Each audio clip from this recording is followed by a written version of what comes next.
postcard arrived as it always did, with the crisp scent of salt and a faded picture of a lighthouse. It was postmarked Boston, and the familiar, looping handwriting on the back sent a familiar ache through Sarah's chest. "Please come to Boston." It read. The simple lyrics of Dave Loggins' 1974 hit echoing in her mind. It was a song that had become the unofficial soundtrack to her life, a constant reminder of the promise whispered on a summer night, so many years ago. She and Daniel had been inseparable that summer, two small-town dreamers with grand plans. He was off to Boston for architecture school, a world away from their quiet, rural existence. Sarah, still a year from graduation, promised to visit, to write, to wait.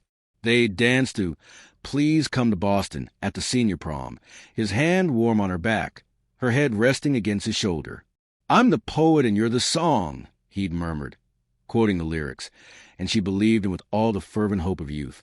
The letters came at first, thick envelopes filled with detailed accounts of city life, sketches of grand buildings, and fervent declarations of love. Then they grew shorter, less frequent. The visits never materialized. Life, with its relentless currents, pulled them in different directions. Sarah found a job, built a life, but a part of her always remained tethered to that summer, to the boy who promised to be her song.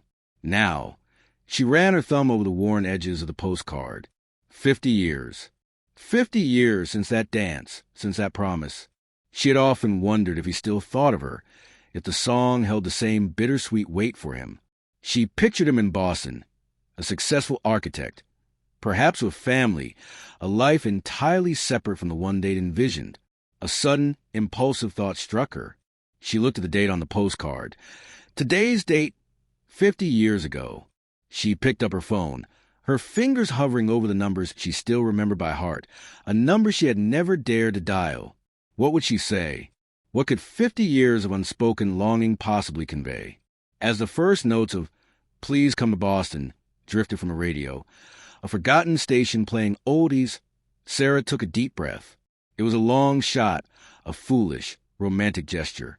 But sometimes a forgotten song was all the courage you needed to finally reach out, to see if the echo of a promise still lingered.